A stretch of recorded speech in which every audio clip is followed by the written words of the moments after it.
ko da ya ce ina ganin girmanka wallahi ƙarya yake yi. Wannan kalmar ita ce kai kuma za ka yi amfani da ita domin ka mayar masa da martani. An gaya maka cewa ni ina neman girma ne? An gaya maka cewa ni ina neman girma ne? Ka je ka nemi waɗanda suke neman girma can ka ba su girma amma ni ba ni ba. Daga yau sai yau kar ka sake min irin wannan abun.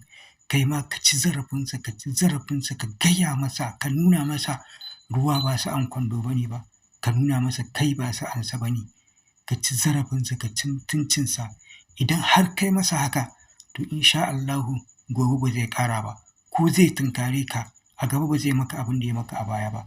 Sabida suna amfani da wannan kalmar yawancin mutane yanzu suna so a girmama su, to da zarar aka fahimci kana so a girmama ka za a iya kwaso kowace shara a zo a zuba maka dole ka yi shiru sabida wai don a girmama ka. Kar ka yadda wallahi, kar ka yadda ko kusa yaro ya ci mutuncin ka ya ci zarafin ka ya ce wai yana ganin girman ka. Ƙarya ne wallahi wanda yake ganin girman ka ba zai ci zarafin ka ba, ba zai zage ka ba.